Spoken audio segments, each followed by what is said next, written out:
sekaligus pimpinan cabang tingkatan sarjana Nahdlatul Ulama serta undangan dari penasihat dari PAJ Bisnis Kabupaten Bojonegoro. Sebelumnya diucapkan selamat datang, ahlan wa sahlan di acara Syawalan pimpinan cabang tingkatan sarjana Nahdlatul Ulama bertepatan pada hari ini, hari Ahad, hari Minggu tanggal 27 April tahun 2025 bertepatan dengan tahun 1446 Hijriah. Terima kasih disampaikan sedalam-dalamnya atas kesempatannya untuk meluangkan hadir di acara yang sudah sangat lama kita nantikan, yang sudah sangat lama kita tunggu kehadirannya setelah kita menjalani bulan suci Ramadan. Izin Bapak Ibu, sebelumnya kita nanti akan menjalani berbagai rangkaian acara. Di antaranya nanti kita akan simak dan ikuti bersama ada bedah buku karya dari panjenenganipun Bapak Yogi Pranatiza yang merupakan Ketua PJSD Kabupaten Bojonegoro. Judulnya apa? Saya sudah coba tracking Bapak Ibu. Sudah coba cek di bocor halus, belum dibocorkan judulnya, belum dibocorkan.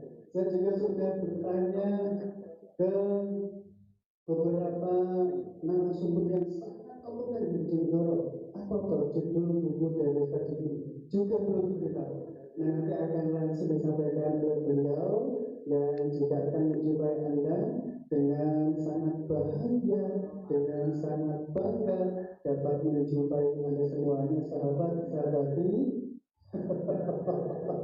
Makanya kita akan melakukan dengan melakukan tentang Pak Fauzi.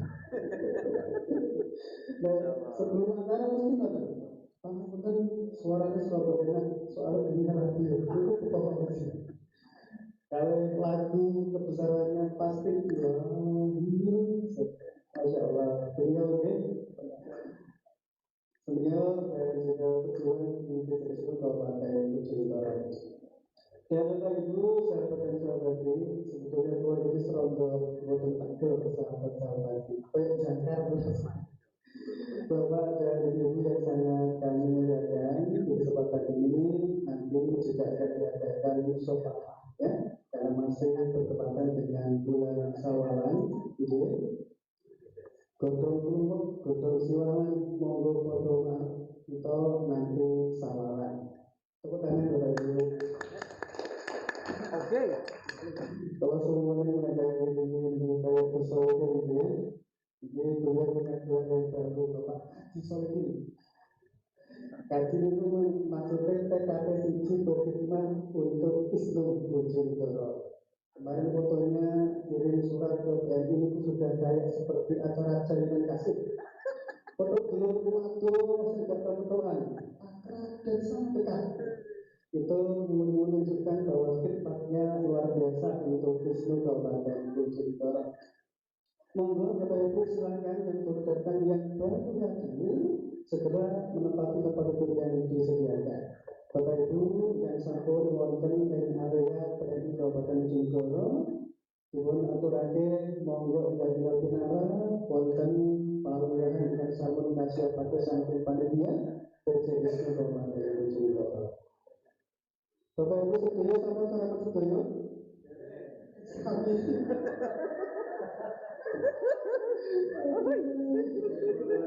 Sami. Alhamdulillah, kita simpan energinya, tapi alhamdulillah kita pagi ini sangat fresh ya, kita untuk menyimak nanti paparan yang akan disampaikan oleh beliau sendiri. Kalau juga penasaran judulnya apa, tapi bukan tentang Walid ya Ustaz ya, bukan juga bukan tentang Pak RK dan Bu KM ya, bukan ya. Tapi memang kata Ustaz Solihin, PJSD itu benar melaksanakan kegiatan yang viral-viral. Seperti hari ini ya, kita nanti viral Aizin Bapak Aizin. Nanti Bapak Ibu matur nuwun, dan langsung saja acara bedah buku dalam rangka Syawalan PJSD Kabupaten Bojonegoro akan dipandu dan dibawakan oleh terhormat Sekretaris Pimpinan Cabang Ikatan Sarjana Nahdlatul Ulama Ustaz Ahmad Nur Solihin Disla.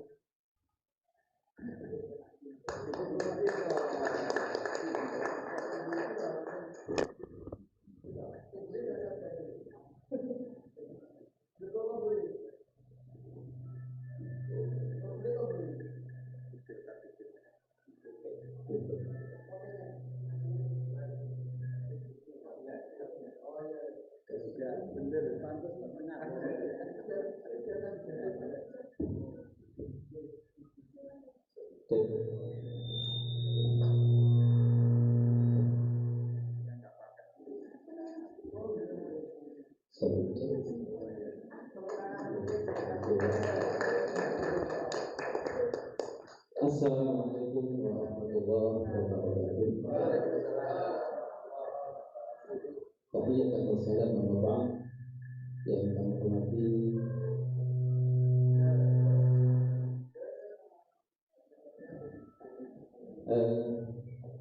Ketua Pimpinan Cabang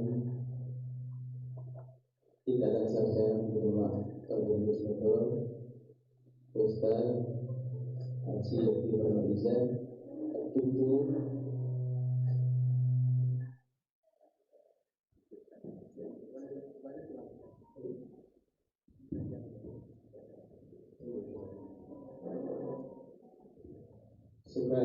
segenap seluruhnya jajaran pengurus pimpinan cabang sarjana Nahdlatul Ulama Kabupaten Bogor beserta para istri yang juga hadir bersama kita pada acara Syawalan dan berbuku PJJ Majelis Syuro. Alhamdulillah pada pagi hari ini kita semuanya diberi kesehatan oleh Allah dan kita bisa hadir pada momentum yang indah ini, momentum yang penuh dengan keberkahan insyaallah, momentum yang penuh dengan ilmu yang jaminannya kita isikan dari surga. Amin.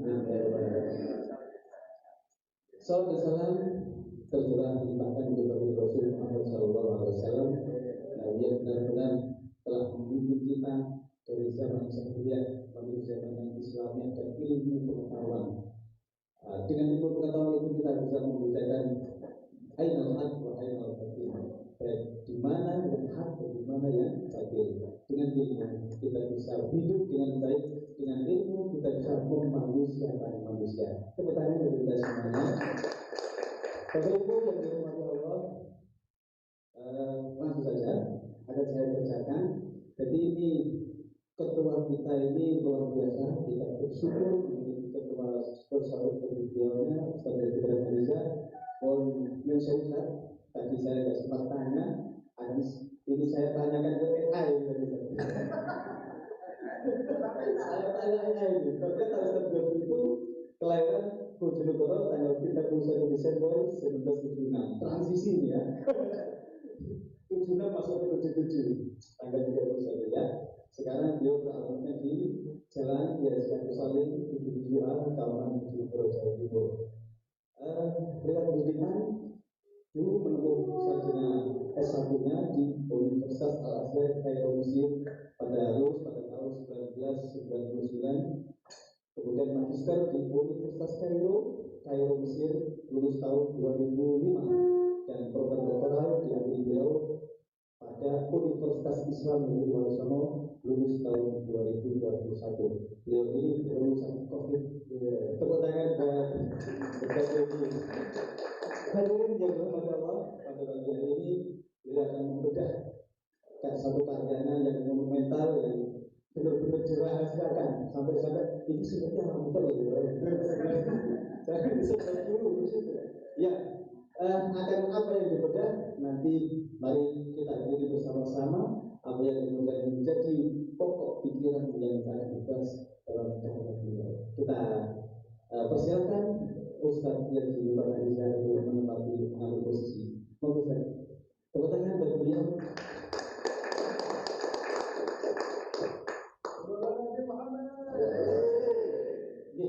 Hadirin yang dirahmati Allah, Ustaz Haji beliau dikenal baik di kampus maupun di ISMU. Beliau nggak mau disebut kiai, mereka kiai itu ada potensi untuk poligami gitu kan. Tapi kalau disebut ustaz ini kan masuk aman. Jadi kadang-kadang istilah-istilah beliau itu sangat menggelitik gitu kan. Terus alhamdulillah kecil kiai itu kiai itu malah berpotensi poligami. Dan beliau bersyukur orang kecil terus untuk bisa berpotensi nakal. Luar biasa beliau. Oke. Apa yang akan dibahas oleh Ustaz tadi dan di-share untuk teman-teman sekalian, untuk para senior dan juga para sahabat-sahabat tadi, kita dengarkan beliau. Untuk Ustaz ini dipersilakan. 15 menit juga. Kurang ya, 20 menit atau secukupnya ya. Terima kasih. Assalamualaikum warahmatullahi wabarakatuh. Alhamdulillah wa syukurillah wa la hawla wa la quwwata illa billah. Allahumma shalli wa sallim wa barik ala sayyidina Muhammadin Rasulillah wa ala alihi wa sahbihi wa man.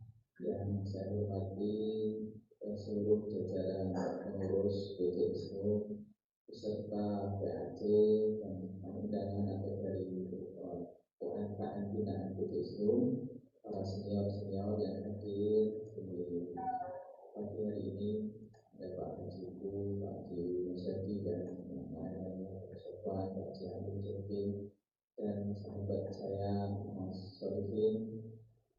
Terima kasih. Memang alhamdulillah kok dipanggilnya Ustaz itu memang punya prinsip membahagiakan cukup dengan satu istri. Ini bukan karena istri saya ada di sini ya.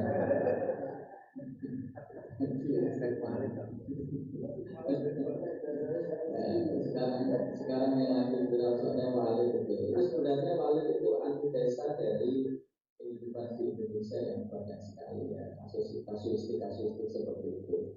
Nah itu sebenarnya ada kaitannya juga. Kalau dari buku saya ini sebenarnya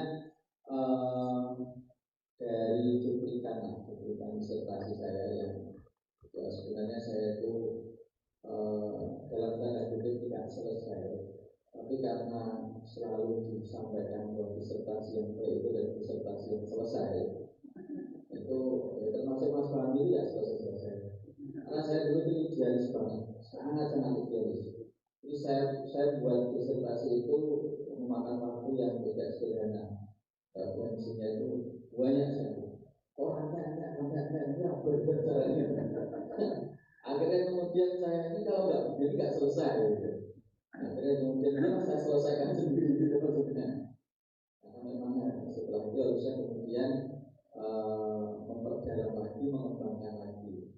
Tapi rupanya takdirnya Allah, saya berada di struktural yang tidak ada sama sekali kaitannya dengan pengembangan kapasitas intelektual. Itu memang sedikit menyita banyak hal. Nah, konstruksi pemikiran Tasawuf al-Muhasibi ini sebenarnya banyak orang itu jarang mendengar tokoh Imam Haris bin Asad al-Muhasibi. Tapi tahunya orang-orang di NU itu Tasawuf al-Junaid al-Baghdadi sama Imam Ghazali. Padahal dua tokoh itu ngambilnya dari Imam Haris bin Asad al-Muhasibi. Jadi Imam Junaid al-Baghdadi itu murid langsung dari Imam Haris bin Asad al-Muhasibi. Sedangkan Imam Al-Ghazali itu bahkan dalam bukunya Al-Mufid min Ad-Dhalal itu redaksinya itu kalau sekarang ada istilah plagiarisme itu bisa diadukan sebagai kejahatan akademis zaman dulu. Mirip sekali, bahkan redaksinya itu seperti yang ditulis dalam Imam Haris bin Asad al-Muhasibi. Nah, maka menjadi seorang akademisi itu memang pentingnya di situ. Jadi ketika kemudian guru pemuji saya mengatakan, "Loh kan Abu Ghazali sudah pernah menulis tentang tasawuf yang basisnya itu seperti teologis, dengan alam, ilmu alam dengan tasawuf." Dan pembimbing saya itu selalu mengatakan al-fadlu lil muqtadi. Keutamaan itu pasti dari orang yang pertama kali berbuat, meskipun yang selanjutnya lebih baik. Itu sampaikan betul. Pembimbing saya begitu. Kan al-fadlu lil muqtadi, pertama kali yang yang harus kita sampaikan keutamaan itu yang pertama kali mendirikannya, pertama kali memunculkannya, pertama kali kemudian merintisnya. Jadi, kita ini generasi perintis, bukan pengawis istilahnya sekarang ini ya. Nah, perintis itu harus dihargai betul. Nah, tasawuf abad ke-3 Hijriah matang di tangan Imam Haris bin Asad al-Mas'udi. Dan menariknya adalah tasawuf ini harus perlu kemudian dikembangkan. Meskipun saya ketika kemudian dalam disertasi saya sebenarnya teori yang saya munculkan itu teori barunya adalah tasawuf al-kalami atau tasawuf berbasis ilmu kalam. Karena beliau ini dulu memang seorang ahli kalam. Ahli kalam itu kalau yang tidak biasa tahu di dunia keilmuan, ahli kalam itu orang-orang yang pintar ngomong dalam teologi agama. Ya, kalau yang paling terkenal itu misalkan kalangan Mu'tazilah gitu ya, kalangan rasionalis, atau kemudian yang juga dikenal Imam Ghazali yang paling terkenal itu kan juga orang-orang ahli kalam. Nah, saya dikritik oleh yang sekarang jadi Menteri Agama karena beliau adalah penguji disertasi penguji luar saya. Aku dia juga untuk nekat. Untuk nekat dan minta kemudian dia menjadi penguji eksternal. Yuk, sama kamu sih langsung disetujui. Tapi aku berharap beliau berani. Beliau itu kan aslinya di dunia tafsir ya, tafsir tapi lebih dekat dengan tasawuf. Kalau kamu menyakitkan, kalau betul-betulnya Profesor beliau Profesor Nasruddin Umar itu, dan beliau itu belum bisa sampai pada kesimpulan teori tasawuf kalam sebelum kamu kembangkan selain itu menjadi harus terpeliti lagi sampai pada posisi itu sebagai sebuah teori baru. Nah, bagi saya waktu itu menurut saya tidak masuk dalam teori baru karena sudah mengandung gejala dasar secara ontologi, epistemologi sama aksiologi tidak ketemu. Itu pemikiran saya sebagai seorang murid harus samit ala atau nggak boleh samit ala asoina. Saya tidak dan kami tak. Nah, Imam Haris bin Asad Muhasibi imam tokoh yang luar biasa. Tapi uniknya di akhir hidupnya saya ceritakan yang beliau. Di akhir hidup beliau itu yang mengantarkan jenazah beliau itu tidak banyak. Saya lalu kemudian waktu kemarin ngobrol dengan Pak Haji Imron, Pak Haji Mas Haji waktu takziah Mas Haji itu. Indikator apakah memang betul orang itu husnul khotimah itu harus banyak. Pejabat itu Pak Haji Imron jadi tenang. Masalahnya kalau di hadis itu 3 orang itu sudah disebut jamaah. Coba cek di dalam hadis. Kalau disaksikan lebih dari 3 orang, kan 3. Nah, saya lihat Imam Haris bin Asad Muhasibi kalau nggak salah beberapa itu lebih dari 3 orang sampai 6 orang aja. Berarti itu bukan menjadi sebuah indikator. Tapi sekarang siapa yang tidak kemudian menggunakan kitab beliau? Kalaupun tidak menggunakan kitab beliau, Imam Ghazali yang banyak sekali menukil, bukan beliau mengarah guru saya dalam tanda kutip, karena jaraknya jauh. Imam Haris bin Asad itu abad ke-3 Hijriah, Imam Ghazali kan abad ke-7 Hijriah, jauh sekali. Jadi beliau ini semasa Imam Syafi'i, semasa Imam Ahmad bin Hanbal, masa-masa keemasan Daulah Abbasiyah hidupnya. Orang-orang top-top semua. Bahkan beliau kemudian sempat dalam beberapa literatur disebut sebagai pengikut madhabnya madhab Imam Syafi'i. Tapi ini tertolak. Kenapa? Karena dia punya independensi dalam fikih. Termasuk Syekh Abdul Halim Mahmud, beliau pernah menjadi Syekh Al-Azhar. Itu yang pertama kali saya banyak sekali mengambil dari catatan beliau, karena beliau yang sempat ditulis oleh Mas Rizky di surat kabar itu jurnal itu bagaimana seorang Syekh Abdul Halim Mahmud itu yang hidup di Perancis, dia melanjutkan di Sorbonne, seorang Syekh Al-Azhar, tapi melanjutkan waktu masih sebelum jadi Syekh Al-Azhar itu dia mulai menjadi mahasiswa di Sorbonne. Sorbonne itu Perancis yang sangat terkenal, legend kan. Dulu kami ketika di Mesir itu, guru-guru kami itu selalu menyebut kata Sorbonne. Dulu saya pernah punya imajinasi itu pengen ke Sorbonne. Bahasanya kok bahasa Perancis, sempat belajar sedikit sama orang Afrika bahasa Perancis. Saya nggak belajar bahasa Inggris, belajar Perancis. Tapi itu aku mau kemarin di kapel, semapel di SKC, situasi lama enggak boleh. Oke, berarti terus selesai gitu. Nah, karena punya imajinasi ya, termasuk guru-guru kan, termasuk sekarang amat baik itu Sorbonne. Yang sekarang saya belajar itu, saya juga tahu gak Jerman Sorbonne. Nah, saya Abdul Halim Mahmud ini menemukan buku yang di apa namanya, istilahnya disembunyikan dalam tanda kutip, disimpan betul, yang akhirnya beliau munculkan dalam karya disertasinya. Nah, itu kemudian banyak sekali saya juga bagian dari itu, meskipun dalam beberapa hal tentu saya tidak semuanya sepakat dengan penelitian terus berlanjut. Itu hal yang wajar sekali. Termasuk misalkan saya tidak sepakat dengan beliau bahwa misalkan tasawuf itu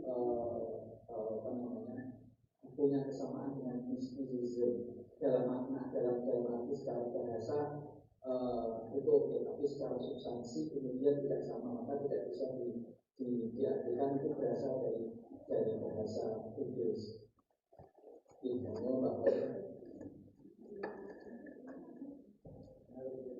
Singkat cerita bahwa beliau itu tidak menjadi pengikut mazhab Syafi'i dalam fikih, karena beliau mengambil independensi dalam hal pengambilan hukum. Secara umum saya ingin menyampaikan bahwa sebuah pemikiran itu perlu kemudian kita lihat konstruksinya, dari mana kemudian dia membangun pemikirannya. Saya misalkan dari kehidupan saya sangat terpengaruh sekali oleh Imam Haris bin Asad al-Masyidi, sangat sekali terpengaruh. Jadi kalau kemudian muncul satu pemikiran saya itu sedikit atau banyak memang karena konstruksinya saya terlalu banyak membaca karya-karya beliau, jadi sangat terpengaruh. Dan sejak dari dulu, secara epistemologi orang itu akan tahu, termasuk latar belakang hidupnya, termasuk kemudian pendidikannya, itu nggak bisa lepas. Sehingga ketika A mengatakan begini, itu kan dilihat latar belakangnya kenapa begitu. Lalu dari mana dia membangun konstruksi pemikirannya seperti itu, supaya kemudian kita tahu. Nah, dalam hal ini, kalau dalam dunia tasawuf, sanad, ada istilah sanad itu sandaran. Itu mata rantai tasawuf yang paling dekat di Imam Haris bin Asad al-Masyidi itu adalah Rasulullah Muhammad SAW, Hudzaifah bin Yaman, Imam Hasan al-Basri, Imam Haris bin Asad al-Masyidi. Jadi mata rantainya sangat dalam arti ketika belum membangun konstruksi pemikiran tasawufnya, itu banyak sekali mengambil dari Imam Hasan al-Basri. Dan Imam Hasan al-Basri sendiri adalah seorang tabi'in, sayyidul tabi'in. Beliau mengenal banyak para sahabat. Bahkan yang memberikan nama Hasan itu Kilan yang mengatakan Umar bin Khattab radhiyallahu anhu. Jadi konstruksi pemikirannya nanti akan ketemu nih, bahwa Imam Haris bin Asad al-Masyidi ini secara riwayat beliau kalau menulis itu pasti Al-Quran, hadis, riwayat, baru kemudian secara pemikiran. Jadi tidak kemudian muncul dari pikirannya sendiri. Nah, yang menarik adalah tasawufnya al-Masyidi, tasawuf yang sangat modern sekali. Basisnya pada masa hidupnya beliau itu kan zaman Abbasiyah. Mu'tazilah itu juga luar biasa, rasionalis. Lalu tekstualis itu nususi, yang kalau memahami makna hadis itu letterlek. Nah, itu golongannya pengikut Imam Ahmad bin Hanbal.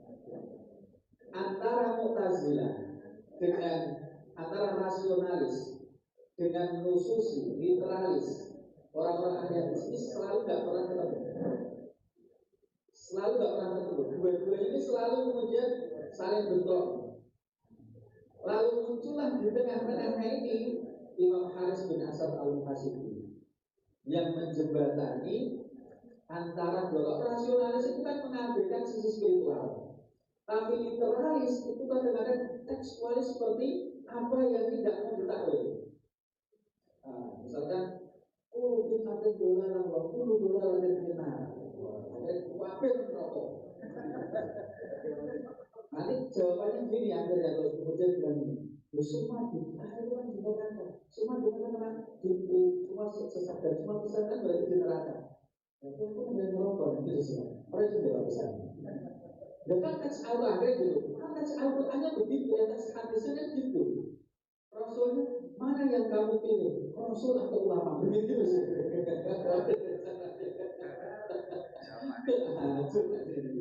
Nah, itu tekstualis. Golongan tekstualis sampai kapanpun tidak akan ada. Literalis, misalkan memahami begini. La yazni zani hina yazni wa huwa mu'min. La yasriqu sariq hina yasriqu wa huwa mu'min. Tidak beriman orang yang berzina. Tidak beriman atau hilang imannya orang yang mencuri.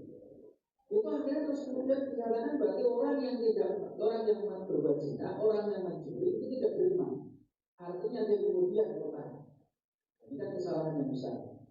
Padahal yang dimaksud adalah tidak sempurna iman seseorang. Artinya imannya masih ada, tapi ketika berbuat zina itu dosanya gede ya. Ketika mencuri dosanya besar. Nah, golongan literalis ini tetap muncul terus. Nah, pada masanya itu luar biasa. Nah, yang satu rasionalis, golongan Mu'tazilah nih, golongan-golongan yang teks-teks itu ditakwil sedemikian rupa, sehingga kemudian kadang-kadang di luar di luar batas. Nah, contohnya misalkan kalau zaman itu yang menjadi perdebatan zamannya Al-Mansuri itu terkait dengan sifat-sifat Allah. Jadi kalau kita silakan nafius sifat, meniadakan sifat. Jadi Allah itu tidak punya sifat. Jadi dari Ar-Rahman, Ar-Rahim itu bukan sifat, tapi itu masuk dalam kategori zat. Beliau tidak punya sifat. Tapi kalau beliau ini karena masuk di ulabiyah, beliau ibadah sifat, ibadah sifat. Jadi apa yang disampaikan Al-Quran, Allah Ar-Rahman, Ar-Rahim, dan di situ terletak kemudian menjadi perdebatan. Nah, kembali lagi pada ini saja, ini yang kecil yang saya masuk akhir dari konstruksi pemikiran tasawufnya aja. Jadi beliau itu rasionalis, tapi juga spiritualis. Rasionalisnya apa? Beliau tidak kehilangan akal, maka beliau menulis buku namanya kitab Mahyatul Hakikat Akal. Buku itu menjadi rujukan semua orang-orang sesudahnya yang menulis tentang hakikat akal. Ini memang harus belajar abad ke-17. Nah, rasionalisnya apa sisi rasionalisnya? Beliau mengkritik juga perilaku sufistik yang dirasa tidak sesuai. Contoh, perilaku zuhud dengan meninggalkan dunia. Dikritik oleh beliau bahwa zuhud itu tidak harus kehilangan dunia, tapi zuhud itu letaknya ada di dalam hati. Maka beliau termasuk di antara yang berpendapat zuhud itu tidak identik dengan baju. Kalau beliau orang menandakan dia kemudian zuhud, karena baju itu hanya aksesoris. Tapi zuhud itu adalah perilakumu yang bersumber dari hatimu. Maka jadi orang zuhud itu bisa naik CRT Mas Andika itu bisa. Zuhud itu bisa naik Alfa.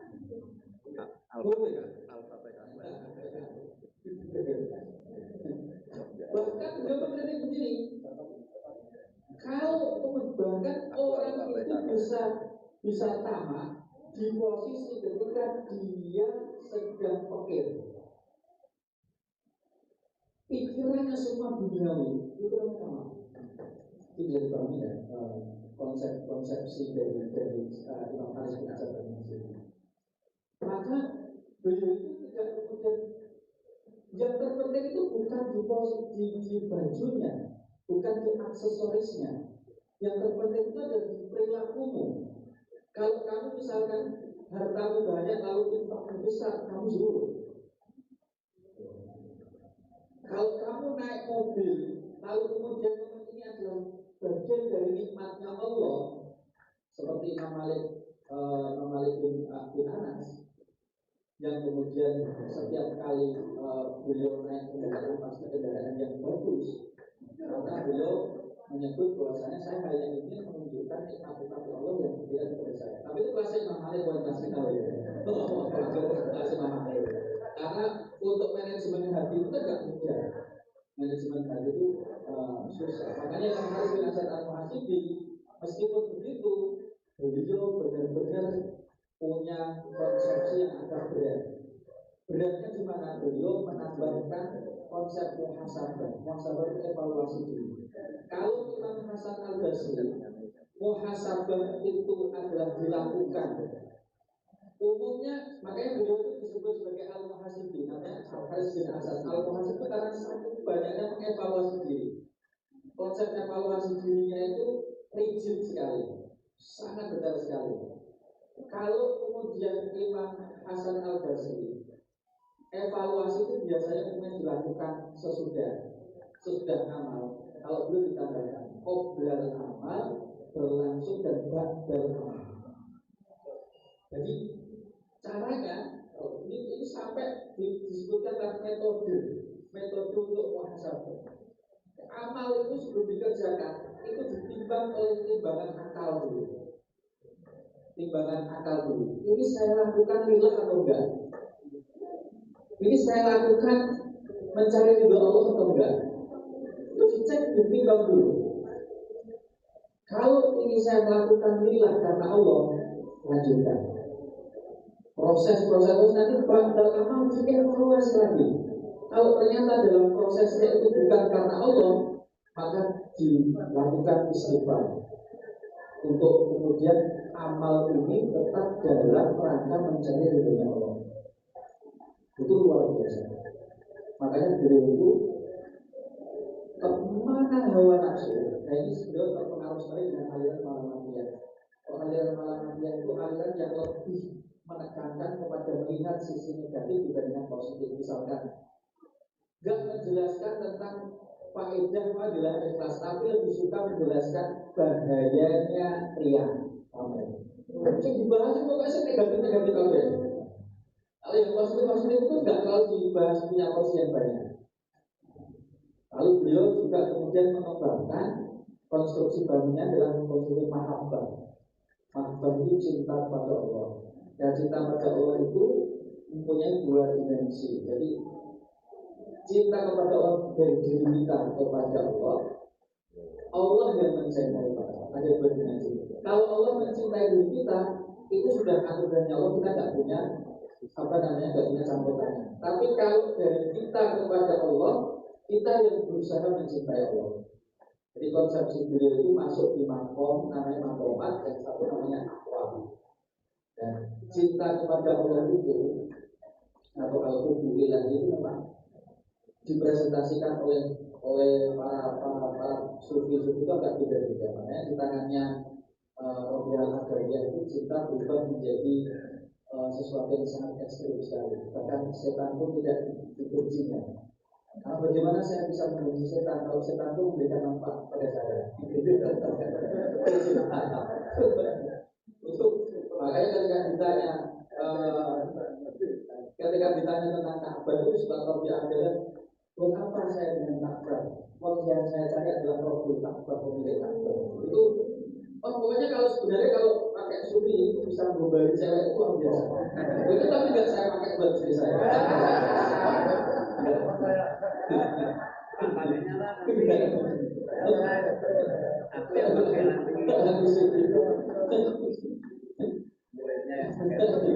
Tapi antitesanya dari cinta yang ekstrim itu adalah takut yang ekstrim. Siapa presentasinya? Imam Hasan al-Basri, yang kemudian diambil oleh Imam Hasan bin Hasan, tapi kemudian dimodernkan, dimodifikasi. Jadi dia itu separuh penerimaan, separuh penolakan, lalu kemudian memunculkan konsepsi baru. Kalau kau merasa takut kepada Allahnya Hasan al-Basri, jangankan mau sholat, wudhu itu masih kecil. Itu Imam Hasan al-Basri. Nah kita kan ngejar provokatif, masalah bagaimana saya tidak takut bagaimana saya tidak memiliki mental, saya akan menghadapi Tuhan yang memiliki semesta alam dengan sedemikian agungnya. Itu Imam Hasan. Nah, posisinya Imam Hasan Haris bin Asad al-Mansiki itu berusaha menyimbangkan itu. Maka kemudian ada al-khauf, ada al-rajah, ada rasa takut, ada rasa percaya. Rasa takutnya mengatakan dominasi, tapi rasa rojak ini tidak harus dihilangkan, rasa percaya. Karena ibarat sayap itu kan, kalau orang terbang, kalau ini yang dominan sayap kanan, nah itu juga dilempar. Kalau dominan yang kemudian proyeknya itu cenderung untuk bisa meremehkan. Gusti Allah kalau begitu, tapi santai aja. Akhirnya terus kemudian kan meremehkan, santai. Tapi kalau kemudian rasa takutnya yang lebih dominan terlalu besar, itu kan juga berefek kemudian akhirnya jadi turun-turun itu rasa takut, jadi pesimis terus. Bangunan terus akhirnya kemudian tidak semangat. Ya, makanya pemeriksaan berdasar al-Mansib itu yang menarik gini. Muridnya Imam Junaid al-Baghdadi yang namanya orang zaman dulu itu punya konsep namanya uzlah. Uzlah itu mengasingkan diri. Uzlah itu mengasingkan diri untuk beribadah. Tapi Imam Junaid al-Baghdadi diajak keluar bertemu orang-orang. Itu dia heran. Kenapa aku jangan mengajak bertemu dengan orang-orang? Udah ikut saja. Dan ketika di jalan itu kata Imam Junaid al-Baghdadi, saya merasakan seperti biasa saja, nggak seperti yang saya khawatirkan. Jadi Imam Haris bin Asad al-Mansiki itu ingin mengajarkan bahwa di tengah keramaian seperti apapun juga ketika bersosial masyarakat, maka sesungguhnya kamu bisa menjaga hatimu. Sepanjang kualitas hatimu itu tetap dia punya kualitas yang baik. Nah, tapi memang kemudian para sufi kan gini toh, karena proses kemudian tergantung belajar itu kan, kemudian saya ketika berkumpul, saya justru dingin dengan asik dan saya megang remote-nya. Maka lebih baik saya keluar supaya saya tidak didinginkan. Ada tidak kemudian terpengaruh, kecuali saya pegang remote AC-nya. Kalau saya pegang remote AC-nya, kalau kondisi sekitar saya ini buruk, saya yang meremote. Atau kalau ini dingin, ya saya panaskan. Tapi kalau kemudian saya nggak pegang remote, kan tidak semua orang mampu bertahan seperti itu. Nah ini Imam Haris bin Asad al-Mansiki itu mengajarkan kepada Imam Junaid al-Baghdadi muridnya, dan kemudian lebih banyak dikenal dibandingkan dengan beliau sendiri.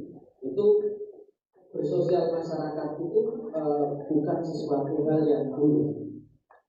Makanya disesuai dengan hadis Nabi. Dengan cek hadis Nabi, orang yang bersosial masyarakat baik itu jauh lebih dicintai oleh Allah dibandingkan dia tidak bersosial masyarakat tapi justru tidak bisa bersabar. Karena boleh jadi kan pahala kita itu malah justru kita dapatkan ketika kita sedang bersosial masyarakat. Gitu? Bukan kan Mas Ruli dirasani wong. Rezeki pun kadang ngono Mas Ruli. Aku mau bantu Mas Ruli kok tambah guru. Berarti konsolnya Brazil. Langsing kan. Maksudnya gini. Jadi kadang-kadang benar itu. Jadi Imam Haris bin Asad al-Mansiki itu yang penting itu kualitas hati kita. Bukan dengan siapa kita kemudian bergaul. Tapi sekali lagi, kalau secara umum Rasulullah pernah mengatakan, Habib al-Qawli pada itu dalam Qawli agama itu menurut temannya. Bagaimana dia kemudian bisa berpengaruh mempengaruhinya. Karena milih itu juga akan berpengaruh. Tapi kalau sesuai seperti Rasulullah kan, dia yang berubah lingkungan, bukan lingkungan yang berubah lingkungan. Nah ini konsep yang ketiga adalah ma'rifatullah. Ma'rifatullah adalah konsep mengenal dengan Allah. Dan mengenal Allah itu beliau menggunakan dua pendekatan yang sifatnya kalami, teologis, yang kedua bersifat sofistis. Itu digabung menjadi satu. Maka konsepnya ada konsep akal. Akal itu ada yang bersifat naluritis. Naluritis itu semua orang ini semuanya sebenarnya diberi kemampuan oleh Allah akal secara naluri yang bisa membedakan mana yang baik, mana yang buruk. Di mana ketika dia bertambah pengetahuannya itu semakin dewasa bertambah pengetahuannya. Misalkan contoh sederhana, bahwa kalau kemudian misalkan saya kumpul Mas Rudi, semua orang yang ada di sini ikut merasakan rasa sakit. Itu secara universal, secara akal orang paham bahwa saya memukul itu dulu. Gak usah pakai dalil agama, itu semua orang tahu. Tapi yang merasa itu tadi tidak semua orang bisa merasakan. Misalkan ini, orang juga itu merasakan sakit, tapi kan kadarnya beda-beda. Maka mengetahui Allah itu ma'rifatullah, itu beliau menggunakan dua pendekatan ini. Pendekatan kalami yang sifatnya teologis yang disalahkan dengan jalan apa? Bahwa akal kita ini sebenarnya dengan indera kita secara empiris itu bisa melihat kondisi ini lalu masuk dalam akal kita menimbulkan satu kesimpulan akan istidlal. Istidlal itu dan istidlal kemudian ada sebuah dalil argumentasi. Misalkan contoh sederhana, kalau Allah menerbitkan matahari dari timur, menenggelamkan dari barat, jutaan galaksis sekian banyaknya tidak ada yang kemudian bertabrakan. Maka logika sederhananya tidak mungkin sesuatu yang teratur kecuali ada yang mengatur. Itu akhirnya sampai pada satu kesimpulan bahwasanya pasti ada yang mengatur, pasti ada wujud yang mengatur. Itu secara teologis. Tapi jangan paham benar. Itu belum masuk ke dalam hati. Nah, proses yang kedua inilah yang kemudian fungsi dari hati. Apa itu yang menutupi untuk sampai kepada Allah? Orang yang percaya, rata-rata orang itu percaya tidak sih dengan akhirat, percaya. Tapi kenapa kok korupsi? Misalnya gitu. Sholat, haji kok itu? Haji bukan kelima, bukan 10. Yang perlu misalkan gitu. Tapi mengapa kemudian disertakan tindakan kriminalitas, melakukan tindakan yang merugikan orang lain? Maka proses tauhidnya baru sampai di tauhid akli, tauhid kalam. Tapi belum sampai ke tauhid spesifik tauhid hati. Nah, cara beliau adalah dengan membersihkan hati. Maka namanya tazkiyatun nafs. Jadi dibersihkan dari seluruh perilaku hawa nafsu yang kemudian ambisi dan benci, dendam, terus kemudian semua penyakit-penyakit hati. Itu kadang menutupi untuk kita tersikap dari nur cahaya Allah. Kalau kita kemudian bisa menyentuh proses seperti itu, berjalan seperti itu, maka Allah yang akan memberikan cahayanya. Nah, kalau sudah seperti itu, makrifatnya itu kalau sudah sampai pada tingkatannya, Imam Haris bin Asad Mahasibi itu sangat tidak sepakat sekali dengan konsepnya paling dari teologis itu. Karena beliau sangat transformatis. Maka al-halat, seksi bijenan, itu beliau nggak cocok sama sekali. Karena bagi beliau hal-hal yang sifatnya sangat individual itu nggak usah kamu sampaikan ke orang. Beliau tidak mengingkari secara dari, tapi beliau mengatakan ketika ada orang muridnya yang kemudian mengucapkan itu dimarahi. Karena beliau ingin gunakan akalmu, jangan tenggelam dalam hal-hal yang seperti itu. Jadi bukan karena kemudian akhirnya zaman dulu orang sufi itu tenangnya hilang, sholat di Masjidil Haram, Mekah. Bagi beliau itu bukan sesuatu yang istimewa, bukan sesuatu yang istimewa. Jadi istimewa itu kalau kamu masih menggunakan akalmu dan hatimu, itu istimewa sekali. Jadi ma'rifatullah itu nggak karomahnya kayak begitu, nggak harus karomahnya kayak begitu. Tapi beliau makanya mengkritik perilaku orang yang misalkan dia memilih untuk kemudian hidup di masjid zuhud, tapi meninggalkan anak istrinya tidak mendapatkan kehidupan. Itu kritik betul sama ini. Itu orang mistik, tapi kritik betul. Itu kata dia apa? Itu berarti orang tidak paham mana wajib, mana sunnah. Itu orang yang tidak paham mana prioritas, skala prioritas. Itu makanya beliau ini itu luar biasa. Jadi saya udah berbiasa kan dipakai untuk aja. Ngomong dulu.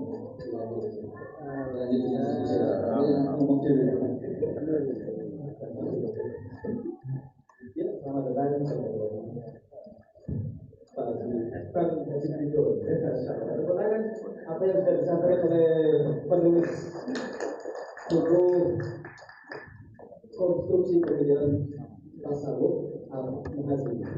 Ya, hadirin yang dirahmati. Jadi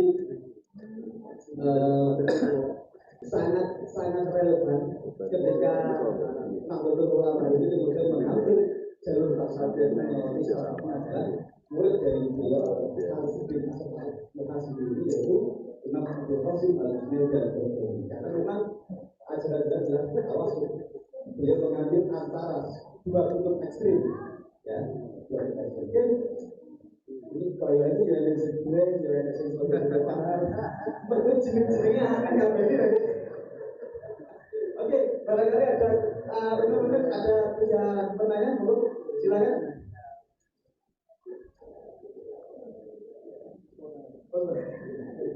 Silakan. Jadi kan dia orang takut dia orang paham jelas. Silakan, boleh. Mungkin bisa langsung diterapkan pada kehidupan sehari-hari. Monggo. Oh iya, masih satu ayat lagi. Tak tambahin. Oh iya, pas. Oh bersih.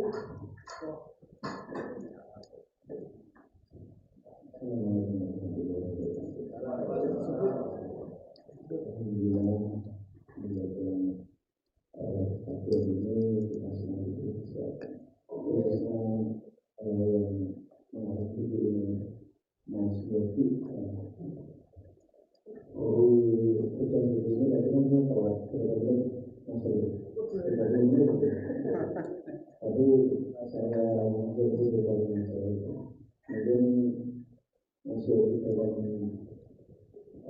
barisan itu ini ada masuk sudah sampai ke tahap alus positif itu yang masuk itu mungkin itu karena selama ini saya kerja dengan masuk itu yang luar biasa. Jadi di dalam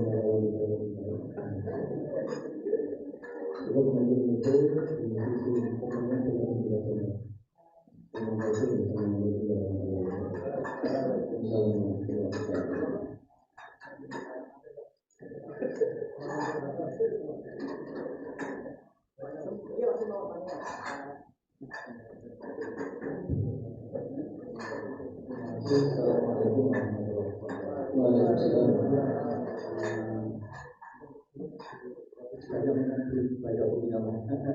Saya mudah-mudahan nanti bisa. Jadi tadi dasarnya tasawufnya itu mengenai di antara tekstual dan yang berdasarkan rasional gitu. Ini pokok-pokok poinnya itu apa saja Pak? Jadi supaya agak lebih fokus.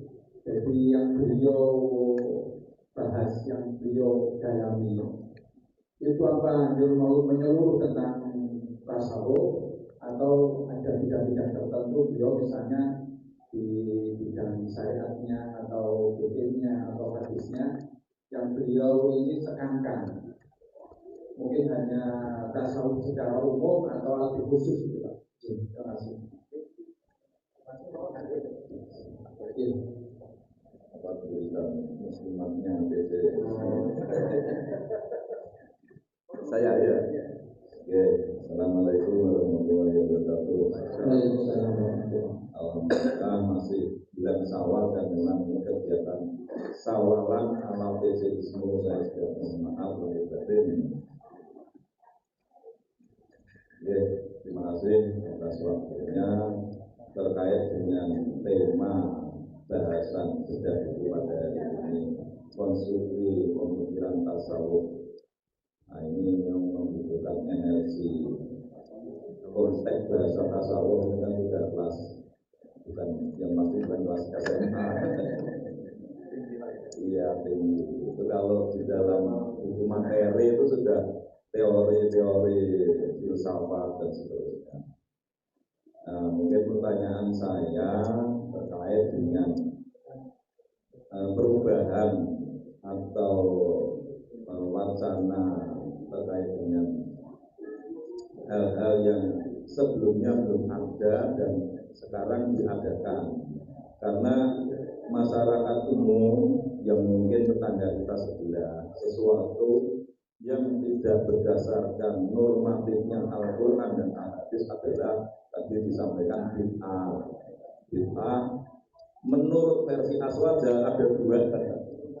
Bukan kita membackup sesuatu yang kita kerjakan bahkan kita yakini terkait dengan aswaja itu kan nilai keberkahan itu tinggi dan saya juga meyakini itu karena alhamdulillah mbak saya itu ya menang mungkin ya ada kan itu di kaosnya itu mbak saya NO, bapak saya NO, saya sendiri NO, insya Allah anak cucu kita juga di Arab. Nah kembali lagi ke pertanyaan standar-standar menurut Pak Ketua Pak Ustadz Yogi yang membedakan antara ini langkah-langkah apa pemikiran-pemikiran yang bisa kita berikan hasanah yang bisa diterima oleh tetangga kita sebelah.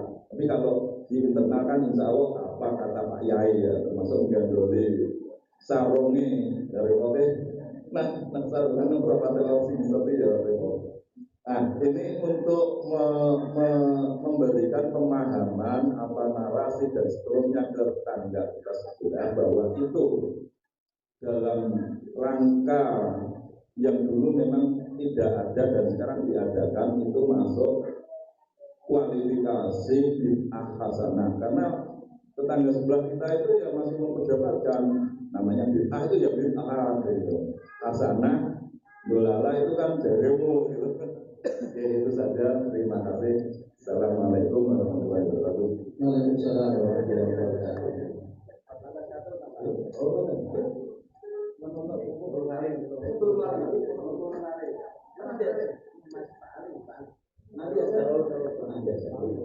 Oke, bukan simpan dulu paling ya. Baru muslimat. Nah, setelah ada pembuka pertanyaan itu kemudian nanti saya muncul ya. Jadi terima kasih atas pertanyaan langsung dijawab. Oke, terima kasih yang pertama dari Mas Kiki, pengusaha muda kita. Jadi memang yang paling berat itu kan menulis itu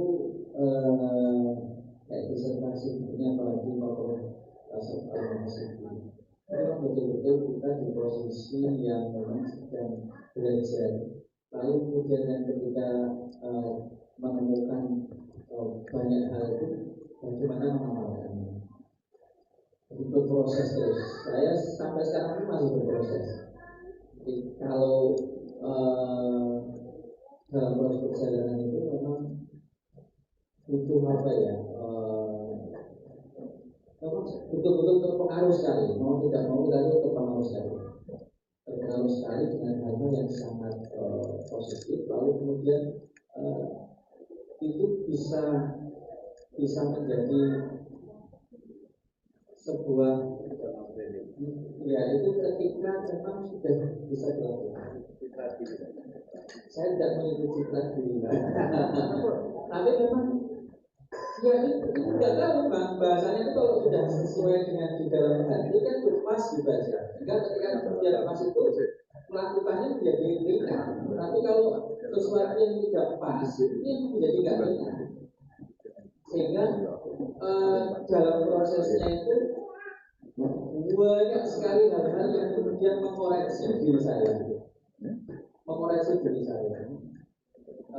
Jadi misalkan contoh yang mengoreksi itu dalam arti memang betul hidup itu adalah remisi.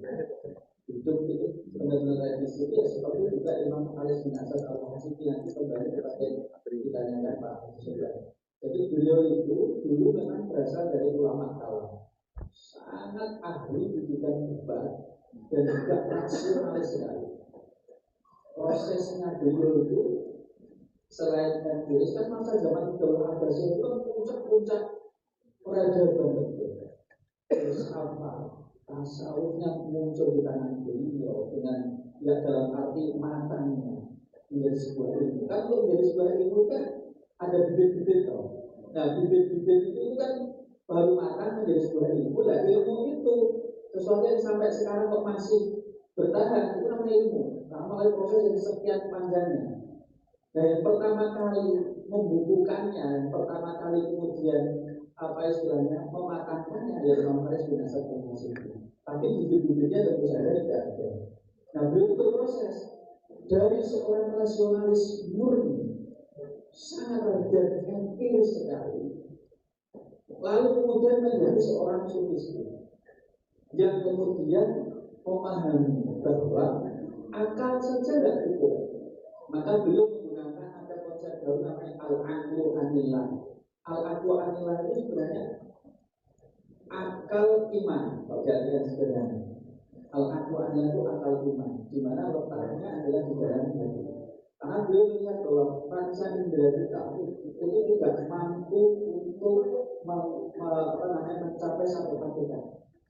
Dan itu dikutip oleh Al-Ghazali mirip persis yang saya sampaikan. Misalnya contoh, kalau saya melihat ke langit, bintang-bintang itu kecil, itu karena jaraknya jauh, itu berarti tetap batasan mata saya. Jika kita kalau lampu mati, saya kan gelap sekali. Walaupun perlipatan lek-lek kan gak iso, ternyata saya hanya butuh cahaya. Dengan betul itu pasti paham sekali bahwa mata kita ini ternyata bisa melihat karena cahaya kan dengan betapa lemahnya secara empiris panca indera kita. Bagaimana itu kok kemudian dijadikan sebagai standar kebenaran itu begini? Kok lemahnya seperti itu? Demikian juga Al-Ghazali, maka kemudian beliau juga itu ketika Imam Haris bin Hasan mengatakan akal itu juga di posisi yang lemah sekali. Artinya dia punya fungsi bukan kita melemahkan akal. Akal memang keluarga rasionalis, tapi di posisi itu dia tidak bisa menerjemahkan. Memang akal punya manfaat besar. 1 tambah 1 sama dengan 2. 1 jam sama dengan 60 menit di Bojonegoro sampai Amerika sama. Tapi 1 jam pengantin baru dengan pengantin lama rasanya beda. Rasa itu yang tidak bisa kemudian, apalagi rasa itu nggak bisa kemudian dijangkau, diberikan. Dan di sini kalau beliau kemudian makanya muncul nama kalau dalam filsafat Yomisme. Dan Huberson itu mengatakan ini lebih tinggi dibandingkan rasionalisme. Nah, Imam Haris bin Hasan masih itu tidak, tapi itu kaitannya dengan menjangkau Allah. Kalau akal saja punya keterbatasan nggak sampai di sini, maka perlu kemudian pelengkap dari itu namanya hati kolbun. Nah, berproses belum begitu, akhirnya sampailah kepada tasawuf seperti mana kemudian Al-Ghazali juga berproses begitu, yang kemudian meniru model redaksinya Imam Haris bin Hasan al-Masyri. Ya saya juga begitu sama, berproses revisi orang itu banyak sekali revisi yang ada pada diri saya. Dan itu harus kemudian diterima dengan sangat lapang sekali. Hingga kemudian meyakini bahwa ini adalah suatu hal yang kemudian maka menulis sebuah disertasi itu ini hanya cuplikan kecil saja, cuplikan kecil yang itu berdampak sekali besar sekali. Mudah-mudahan bisa saya kembangkan. Saya menjawab pertama dengan menjawab yang kedua Pak Sofan tadi bahwa ketika beliau berakhir di tasawuf, maka beliau menulis bukunya itu mengkhususkan tasawuf yang sifatnya itu muhasabah, refleksi dulu. Ya, refleksi dulu. Makanya muncullah buku namanya Ri'ayah Lil-Mufakkirin. Muncullah kemudian kita bersalah al-Mustaqim ini yang kemudian saya sering jadikan sebagai buku pedoman untuk kemudian mengajar di sini. Itu pada risalah al-Mustaqim. Karya meminta beliau Ri'ayah Lil-Mufakkirin itu karya orang meminta beliau kemudian terus dari. Nah itu khususnya beliau di muhasabah, introspeksi dulu. Iya. Itu tasawuf khasnya ada di situ. Kalau berkaitan dengan ilmu kalamnya, beliau telah menulis Mahiyatul Aql, hakikat akal. Lalu beliau mengkritik para ahli kalam teolog yang hanya berkutat pada Tuhan dalam tanda kutip masuk dalam perangkat akal. Dalam perangkat akal itu misalkan ya, saya kalau misalnya lihat Mas Solihin, orang lain Solihin, maka orang itu sudah ketika melihat dari mata, dia buat kategori. Oh, itu Solihin. Ini Solihin main dia. Terus kemudian kalau gini, apa hanya ya. Terus gini kan, ambil itu hanya identifikasi. Mungkin kalau sebenarnya sadar atau tidak sedang membuat kategorisasi yang belum tentu itu benar. Kok bisa begitu? Karena bukan dia sendiri yang ngomong, tapi kita itu hanya menggunakan akal kita terperangkap dengan misal contoh nih, Sampai kapanpun air minum ini saya yang kemudian mengkategorikan, oh warnanya putih, kemudian warnanya itu ada simbol birunya, terus kemudian ini namanya air mineral. Tapi dia nggak pernah ngomong aku air mineral. Secara hakikatnya sampai sekarang dia nggak pernah. Sebab apel kita lihat apel itu nggak pernah ngomong dirinya apel abang, apel manis, nggak pernah. Tapi kita yang buat kategorisasi itu ketika kita mencoba rasanya manis, tapi kita nggak pernah ngomong saya manis.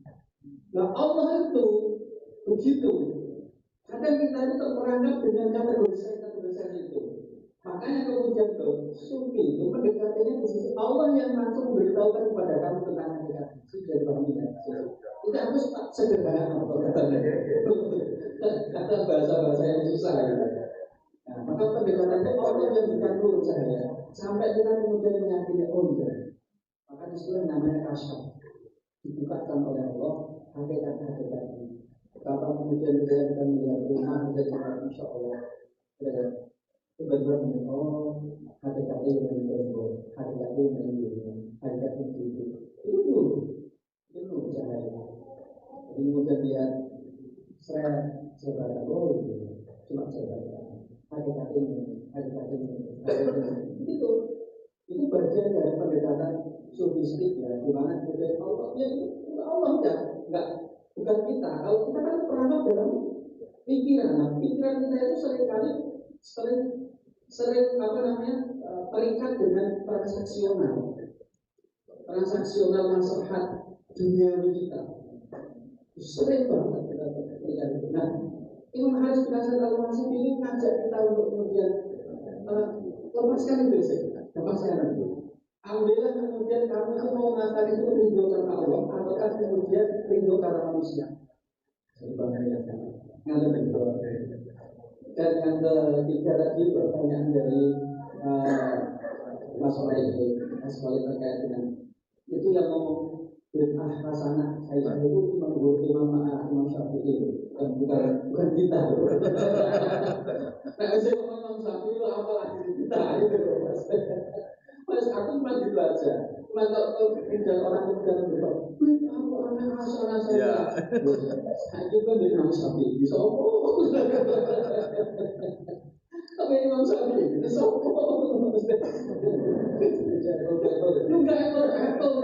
saya tuh belajar perbandingan agama. Cara membandingkan itu harus apple to apple begini. Jadi kalau dalam perbandingan, kalau misalnya membandingkan kitab suci, ya harus kitab suci yang memang baik. Saya nggak bisa membandingkan antara Al-Quran dengan misalkan yang dari data keutamaan misalnya, nggak bisa, karena itu karena manusia. Tapi kemudian yang dia pilih itu dari wahyu ilahi sama itu baru bisa karena apple to apple. Makanya kemudian Ibnu Hazm membuat kritik namanya Naqdul Dahili, kritik internal, kritik eksternal yang kemudian diadopsi oleh filosof namanya Daud Spinoza yang mengkritik Injil. Itu juga perjanjian lama perjanjian baru. Kan apple to apple. Lalu, gue mau ngapel Al-Quran aku si jiwa tuh. Aku belum sampai itu sampai itu. Kan apple to apple tuh. Ini contoh sederhana. Kayak apple gitu loh maksudnya. Anu saya berdoa. Pak Soleh. Nah, paling sederhananya kalau bukan memahami, yang paling sederhana sekali adalah bahwa sepanjang itu punya dalil argumentasi. Nah, kita kalau Al-Quran, hadis, ijma, qiyas, ada korelasinya dengan ini semua. Makanya itu menjadi gambaran sederhana. Saya kan kemudian kita sangat berhati-hati sekali ketika kemudian menyampaikan sesuatu yang berkaitan dengan agama itu, karena saya justru takut kalau dia sering mengatakan begini. Ada teman-teman yang mengatakan kalau kamu tidak melakukan sebagaimana yang dalam Rasulullah, berarti kamu sudah bukan kalian Allah maka dengan kalian mankan dari yang mutaamikan kalian juga maka dengan siapa yang mendukung mereka itu maka tempatnya adalah dibalik lagi. Kalau kamu berani mengatakan begitu dan ternyata itu juga sama saja kan gitu. Misalkan, oh iya Rasulullah gak tahu ngomong, Rasulullah gak tahu ngomong, misalnya Rasulullah gak tahu ngomong, Rasulullah marah enggak? Waduh, saya kalau proses yang seperti itu, mari kita cari dalilnya, mari kita cari yang dasarnya. Tetapi enggak. Batasannya, itu dia masalahnya. Mulanya memang betul saya untuk kemudian bisa memberikan aktivitas yang dilakukan. Oke, next, Pak Jali, Pak Haji Syarif, Pak Muslim Oke, Muslim mati kasih. Mulai menyala ya diskusinya. terima kasih.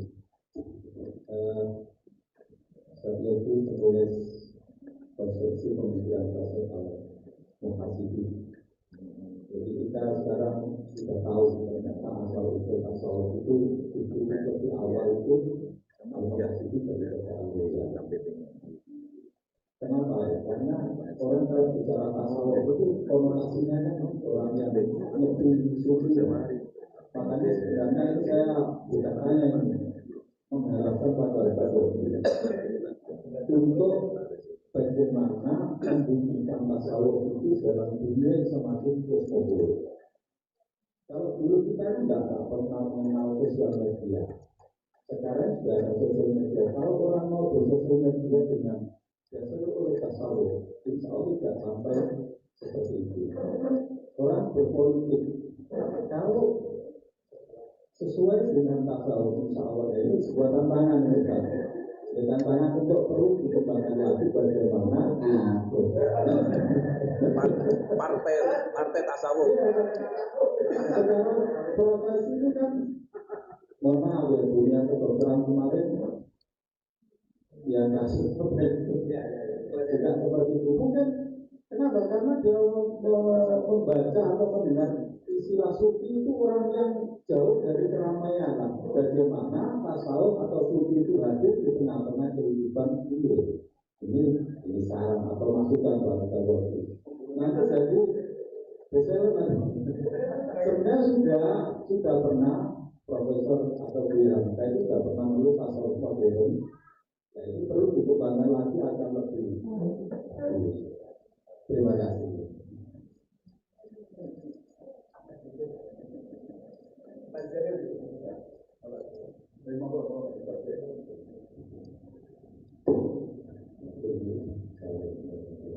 Waalaikumsalam.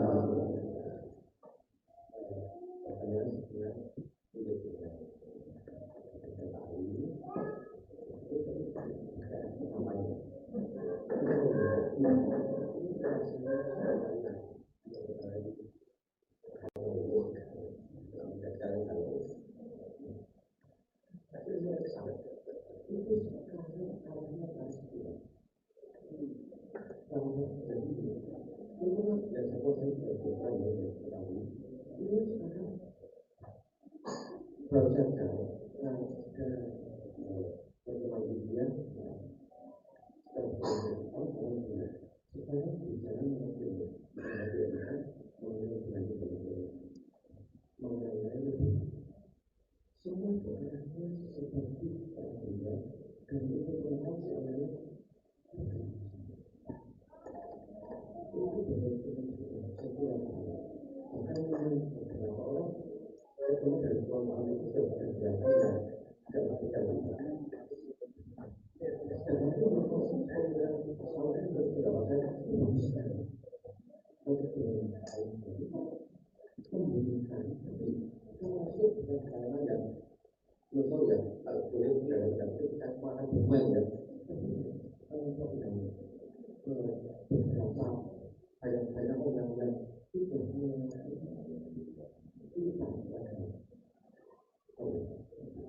yang Indonesia mengalami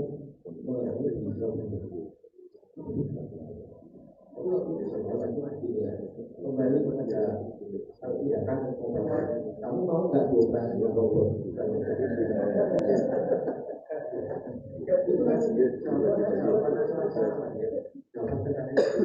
kita tapi tulisannya kita berikan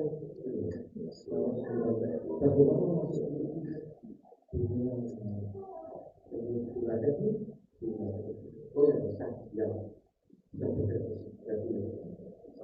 matahari sendiri dari triliun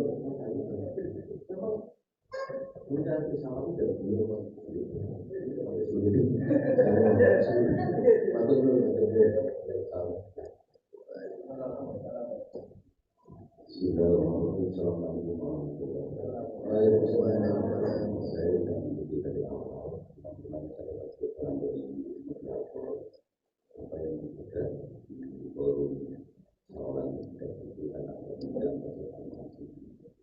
kalau dari istilah sebenarnya inti dari persoalan yaitu persepsi dan ketahuan habis itu sensi bahwa kalau dibandingkan dengan kondisi saat ini, saya tidak tahu di sini para pejalan dulu ini pejalan cahaya semuanya tapi walaupun bisa ya mungkin kawan tapi soal saya ini sakit dapat masuk kita pernah menuju jalan dulu kalau dulu tidak sama sekali saya ini bisa sama dengan yang disampaikan Pak Mujahid cuman saya mau bahaskan menggunakan saya tidak susah menjembatani saja kita belajar tasawuf dengan bagaimana kita menerapkan dalam kehidupan sehari-hari satu bagaimana caranya agar apa yang kita lakukan dalam kehidupan sehari-hari tidak Allah dan Rasulnya itu saja mungkin tidak semata kita nggak mungkin sebersih yang didapatkan oleh Al-Fatihah sebersih yang didapatkan oleh Al-Ghazali atau yang lain Rumi Al-Farabi dan seterusnya itu orang-orang yang suruh yang sunyi katanya Pak Alim yang berhubungan dengan dunia ini rasanya sulit untuk menerapkan apa yang disebut dalam tasawuf itu. Demikian bisa ini hampir sama muaranya dengan Dr. Ridho, Pak Ahmad ini hampir sama muaranya. Assalamualaikum warahmatullahi wabarakatuh. Terima kasih. Memang itu salah satu PR besar. Saya kemarin sama Pak Prawono ini termasuk memulai contoh kecil saja, memulai penelitian. Kita kolaborasi PT ISNU dengan sama Sakinah Mawadah Warahmah. Saya mengidentifikasi problematika rumah tangga, lalu menggunakan pendekatannya itu bisa nggak sih pendekatan tasawuf ini untuk menyelesaikan problematika rumah tangga. Nah itu kemarin saya minta Pak angkat sudah saya baru lagi. Itu kemarin dihitung pakai PLS itu dengan 2 variabel. Dan alhamdulillah secara teoritisnya itu valid walaupun masih belum maksimal sebenarnya. Hasilnya itu menggembirakan menurut saya. Jadi kalau hasilnya tadinya tidak positif memberikan pengaruh, mungkin saya tidak usah ngasih itu. Dan setelah kemudian kemarin dihitung menggunakan PLS, metodologi PLS itu keluar bahwa teori yang ada terkhusus yang saya ambil dari mahasiswa ini itu berdampak pada penyelesaian dari masalah konflik rumah tangga. Itu membahagiakan menurut saya. Nah, menjadikan saya menjadi semakin semangat bahwa ini tidak kemudian hanya sekedar teoritis di menurut saya, tapi juga bisa diterapkan di aplikasi. Nah, model aplikasinya kan kemarin berupa kita ini mata konsultasi. Saya menggunakan pendekatan sofistik. Nah, kemarin nanti saya pakai kasus mencari antara seorang anak dan seorang ibu.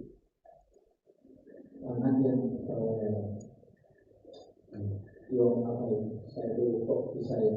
Jadi dia sampai ibunya ini menjauh, tidak tidur 1 minggu di rumah karena diancam dengan kekerasan dan juga dilaporkan ke polisi. Jadi pernah melaporkan bapak ibunya ke polisi. Secara ekonomi juga bagus, keluarga juga berpendidikan. Yang menarik dari saya ini, ya kemudian saya minta dari mediator. Saya kan bilang, pengambilan saya ini kan ustaz, saya kan bukan psikolog, saya bukan psikiater. Terus akhirnya, ustaz, sudah semua psikolog di Bojonegoro, bahkan psikiater juga dari Surabaya, belum bisa memberikan dampak apa-apa. Jadi ini konflik luar biasa. Akhirnya kemudian mau dimediasi, saya tanya lagi, teman-teman diari sama ustaz atau sama psikolog? Terus saya apa? Mana kalau sama ustaz saja? Terus dia bilang, ya tidak apa-apa. Ustaz siapa? Yang belum kenal ya saya. Kalau ustaz itu siapa? Psikolognya dia bilang saya. Intinya kemudian akhirnya mau saya kerja di saya di Indonesia. Nah, awalnya mau di rumah saya ternyata tidak mau di tempat yang netral tidak mau. Karena sebenarnya itu sudah tidak terima. Akhirnya kemudian jemput, saya kemudian di satu tempat jemput dan ke rumahnya. Anaknya itu cerdas sekali, sangat cerdas, menjauh, pintar, bahasa Indonesia itu pintar.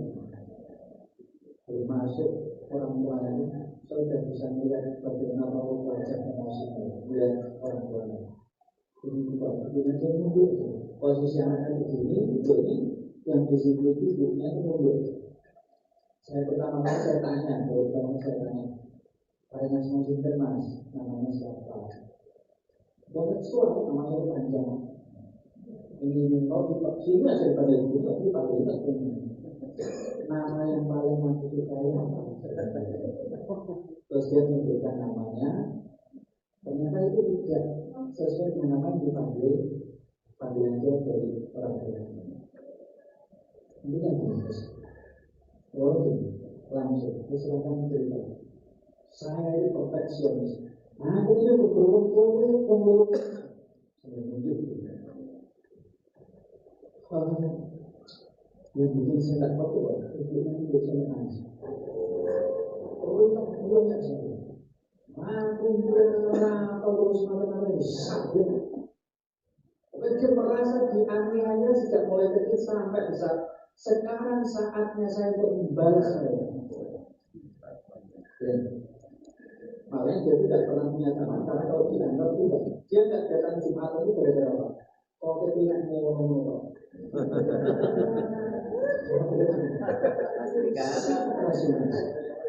Ya kadang-kadang jamaah cuma yang berbahagia.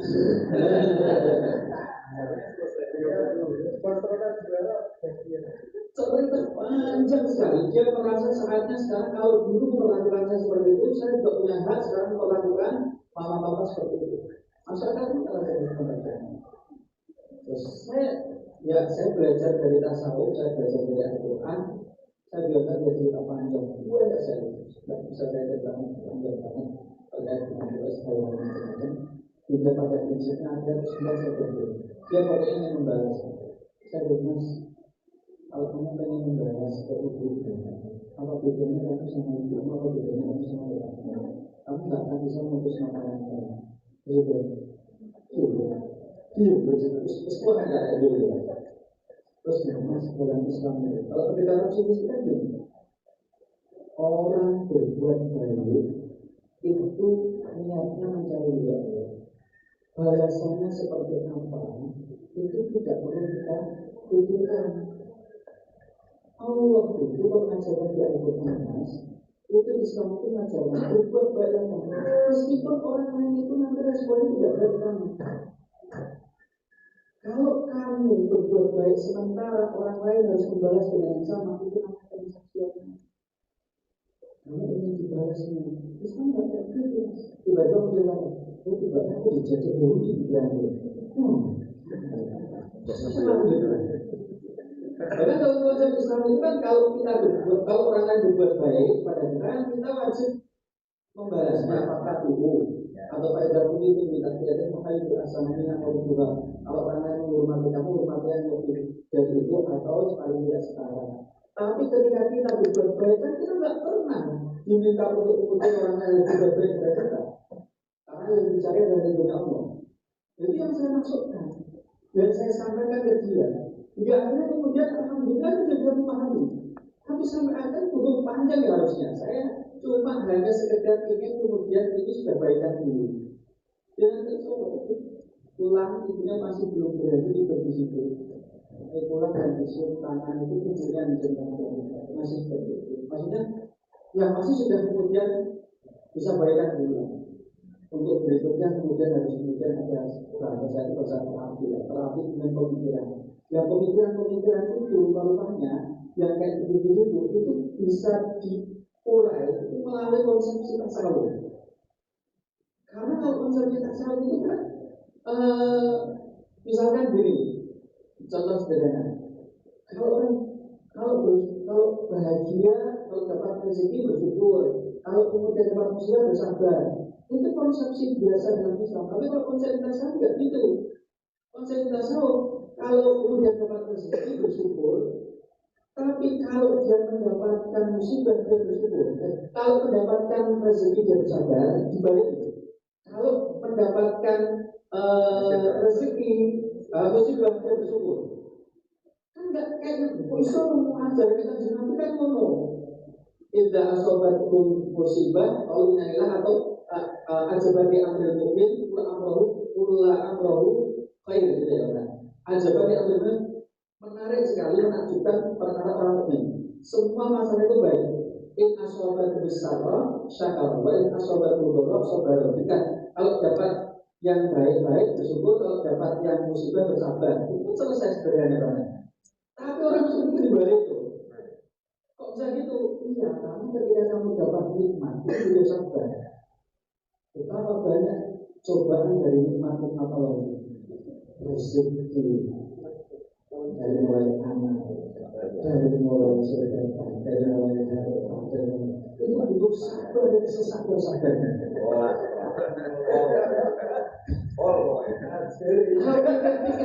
Tapi ketika dapat musibah kamu bersyukur kalau bisa, kan kamu dinaikkan derajatnya. Kalau kamu bisa bersabar, dibersihkan dosa-dosamu secara hakiki. Tapi itu juga berjuang. Cara berpikir dia itu cara berpikir yang kadang-kadang orang lain tidak kepikiran gitu. Bahwa hakikatnya benar. Jadi kalau selama ini yang diajarkan itu umum, tapi pendekatan ini kan perlu. Makanya kenapa Abu Bakar ketika mendapatkan amanah kemudian innalillahi wa inna ilaihi raji'un kan gitu ya. Dia kayak gitu itu maksudnya. Jadi bukan berarti kemudian akhirnya begini Pak boleh. Oh tasawuf beda. Orang tahu belajar orang jenazah. Beliau ini Pak boleh. Karena itu habis-habisan oleh muridnya Imam Ahmad bin Hanbal. Wah, ngeri kritikannya itu. Tapi Imam Ahmad bin Hanbal sendiri, gurunya itu, karena penasaran pernah mendengar Imam Ahmad Syibi dalam banyak riwayat, beliau itu dia mengikuti apa sih yang mau diajarkan ini dia. Imam Haris nggak tahu ada Imam Ahmad bin Hanbal. Itu dibikin apa ya? Jadi beliau punya masjid itu dua, satu di masjid, satu di rumah. Memang ulama dulu gitu, ada di masjid, kemudian di rumah. Yang di rumah ini membina orang-orang khusus gak banyak. Rubah-rubahnya Imam Ahmad bin Hanbal ketika mendengarkan paparan itu sampai nangis. Beliau keluar cuma bilang begini, ini jalan yang sangat berat sekali untuk ditempuh. Jalan yang sempit sekali tidak semua orang bisa melaluinya.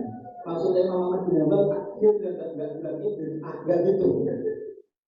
Tapi beliau mengatakan jalan ini adalah jalan yang memang berat sekali. Dan ini contoh sederhana. Kadang-kadang murid yang mau menyerang bisa menyerang jalan. Saya sampai kalau baca serangannya itu, ya termasuk Ibnu Jauzi kalau tulis Talbis itu, iblis itu menyerupakan. Ketoknya apa? Itu saja nilai. Tasawuf itu ketoknya apa? Tapi sini nilai. Bahasa itu Talbis iblis itu siapa? Oke, alhamdulillah tepuk tangan yang meriah untuk Bang Sandi. Sebenarnya masih banyak sekali penasaran yang ada di pikiran kita. Akan tadi karena kita sudah mampu, kita juga harus meneruskan akidah kita yaitu syafaat gitu ya. Terima kasih sekali. Semoga apa yang kita katakan ini bisa memberi pencerahan secara pikiran dan hati kita. Meskipun ini berat, maka kita tetap harus kita upayakan bagaimana kemudian kita bisa mengimplementasikan pemikiran tasawuf tadi kemudian masuk dalam hati kita. Kita aplikasikan dalam kehidupan. Tepuk tangan buat kita semuanya. Terima kasih dari luar biasa. Ini adalah acara tersukses di seluruh dunia. Tepuk tangan buat kita. Oke, dari kami mohon maaf yang sebelumnya apabila ada salah